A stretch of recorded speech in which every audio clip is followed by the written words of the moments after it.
This channel's content is strictly for educational and informational purpose and does not endorse or promote any form of violence, harm, illegal activities, self-injuries and communal disharmony. আরজি করে আবহে 24 জন doctor এবং 6 জন house staff তাদের বিরুদ্ধে কড়া পদক্ষেপ নেওয়ার দাবি জানানো হচ্ছে। কড়া পদক্ষেপ নেওয়ার দাবি জানিয়ে এবার চিঠি আন্দোলনকারীদের থ্রেট কালচার চালানোর অভিযোগ।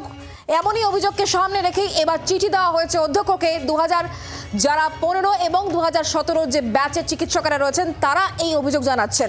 হস্টেল অ্যালটমেন্ট সহ আর্থিক তছরূপের অভিযোগ জানিয়ে এই চিঠি এবং তাদের বিরুদ্ধে যাতে কড়া ব্যবস্থা নেওয়া হয় সেই আর্জি জানানো হয়েছে। এই চিঠিতে আমরা কথা বলবো, আমাদের সঙ্গে নিউজ রুম থেকে রয়েছেন আমাদের প্রতিনিধি মমিতা। মমিতা, তুমি যেটা বলছিলে যে গুরুত্বপূর্ণ বিষয় এটা, যে অভিযোগ সামনে আসছে দিকে দিকে থ্রেট কালচার আর আর্জি করা আবহে এই মুহূর্তে এই সমস্ত কিছু এবার প্রত্যেকে প্রকাশ্যে বলছেন, কারণ তারা চাইছেন সুবিচার হোক, বিচার হোক। যেখানে ধীরে ধীরে আমরা দেখতে পাচ্ছি যে বিভিন্ন জায়গায় বিভিন্ন রকম ভাবে থ্রেট দেওয়া হচ্ছে। নির্দিষ্ট করে একটু জানার চেষ্টা করব, এই আরজি করা আবহে কি 2015 এবং 17 ব্যাচের চিকিৎসকেরা তারা এই অভিযোগ জানাচ্ছেন? এর আগে কি কোথাও এই অভিযোগ তারা রেজিস্টার করেছেন?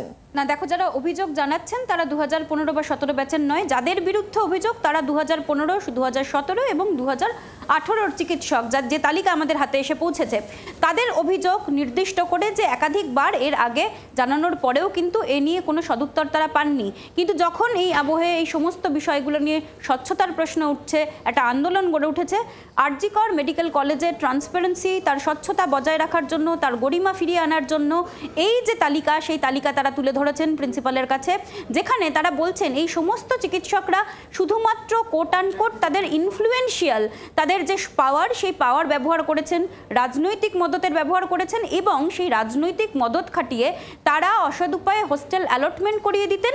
এমনকি তারা নিজেরাও ঘোস্টভাবে ভূতের মতো তারা হোস্টেলের বিভিন্ন রুম অকুপাই করে থাকতেন। এছাড়াও আর্থিক তছরূপের অভিযোগ করা হচ্ছে তাদের বিরুদ্ধে। তাদের জন্য হোস্টেলের এবং আরজি কর মেডিকেল কলেজের পরিবেশ, সেই পরিবেশ প্রশ্নের মুখে পড়েছে। একাধিক অভিযোগ প্রিন্সিপালের কাছে জমা পড়েছে এবং তারা নির্দিষ্ট করে 2015, 2017, 2018 সেই তালিকা, সেই চিকিৎসকদের তালিকা, ইন্টার্নদের তালিকা এবং হাউস স্টাফ 6 জনের নাম দিয়ে সেই তালিকা দিয়েছেন, যেখানে দৃষ্টান্তমূলক কড়া ব্যবস্থা নেওয়ার আবেদন জানিয়েছেন, দাবি তুলেছেন তারা, এবং সেই চিঠি কিন্তু এসে পৌঁছেছে আমাদের হাতে। তাহলে যে বিষয়টা আমি জানার চেষ্টা করছিলাম মমিতা, এই অভিযোগ কি তারা এখনই জানাচ্ছেন? এর আগে কোথাও কোনো জায়গায় কি এই বিষয়ে তারা কখনো মুখ খুলেছিলেন? যেভাবে তারা থ্রেট কালচারের সম্মুখীন হচ্ছিলেন, একাধিক বিস্ফোরক অভিযোগ করা হচ্ছে সেক্ষেত্রে। দেখো, সংঘবদ্ধভাবে এরকম অভিযোগ কিন্তু কোথাও করা হয়নি, কিন্তু যে যখন কোনো সমস্যায় পড়েছেন অবশ্যই ঊর্ধ্বতন কর্তৃপক্ষের কাছে আমাদের সঙ্গে থাকো। এই মুহূর্তে আমরা টেলিফোন লাইনে যোগাযোগ করতে পেরেছি রাজ্য বিজেপি মুখপাত্র শ্রমিক ভট্টাচার্য আমাদের সঙ্গে রয়েছেন টেলিফোন লাইনে। শ্রমিক দা, আরজি করে 24 জন ডাক্তার এবং 6 জন হাউস স্টাফের বিরুদ্ধে কড়া পদক্ষেপ নেওয়ার দাবি জানানো হচ্ছে এবার আন্দোলনকারীদের তরফ থেকে, এবং তারা সেই বিষয়ে চিঠিও দিচ্ছেন যাতে তাদের বিরুদ্ধে কড়া পদক্ষেপ নেওয়া হয়। এবং অভিযুক্তরা 2015 এবং 2017 ব্যাচের চিকিৎসক বলেই খবর পাওয়া যাচ্ছে। হস্টেল অ্যালটমেন্ট সহ একাধিক অভিযোগকে সামনে রেখে তাদের এই চিঠি, কি বলবেন? যে চিকিৎসকদের মানুষ একটা সমাজে ভিন্ন উচ্চতায় দেখতে অভ্যস্ত ছিল, যে নোবেল প্রফেশনের প্রতি মানুষের শ্রদ্ধা ছিল, সেটাকেও কার্যত তৃণমূল কংগ্রেসের একাধিপত্যবাদ ধ্বংস করে দিল। আজকে যদি এ ধরনের অভিযোগ প্রত্যেক চিকিৎসকের বিরুদ্ধে উঠে আসে, যেভাবে জোর করে টাকা দেয়ের অভিযোগ, তাহলে যারা অল্প শিক্ষিত বা অশিক্ষিত আজকে তাদেরও ইচ্ছা করে একটু ভালোভাবে বাঁচতে, তাই তারা বিভিন্নভাবে খুব শর্টকাট রাস্তা, ওই আপনারা যেটাকে তোলাবাজি বলছেন, সিন্ডিকেট বলছেন, সেইটাকে বেছে নিয়েছে। তাহলে একজন ডক্টরদের সিন্ডিকেট আর এদিকে এদের সিন্ডিকেটের মধ্যে পার্থক্য কোথায় আছে? আসলে দেখতে হবে যে সরকার এই মুহূর্তে এই রাজ্যকে পরিচালনা করছে, যে দল রাজ্যকে পরিচালনা করছে, তারা সমাজকে কিভাবে দেখে, তারা পেশাকে কিভাবে দেখে, এবং তারা সর্বোপরি যেখানে মানুষের প্রাথমিক চিকিৎসার ব্যবস্থাটুকু হয় সেই সরকারি হসপিটালে তাদের দৃষ্টিভঙ্গি ডক্টরদের প্রতি কি। তো এটা স্বাভাবিকভাবেই তৃণমূলের রাজত্বে সবই সম্ভব। এগিয়ে বাংলা, এ বিষয়ে তারা এগিয়ে আছে। অভিযোগ যারা করেছেন তারাও সরকারি হসপিটালের চিকিৎসক, তারা যখন অভিযোগ করছেন বা ছাত্ররা যখন অভিযোগ করছেন, তাদেরই অভিভাবকদের বিরুদ্ধে নিঃসন্দেহে সংশ্লিষ্ট মন্ত্রকে দেখা দরকার। মন্ত্রক মানে তো মুখ্যমন্ত্রী, আর মুখ্যমন্ত্রী বলেছেন সব ঠিক আছে, কোনো অসুবিধে নেই।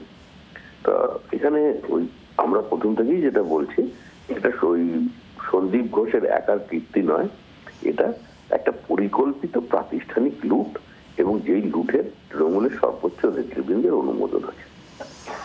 শ্রমিকদা ধন্যবাদ আমাদের সঙ্গে টেলিফোন লাইনে থাকার জন্য।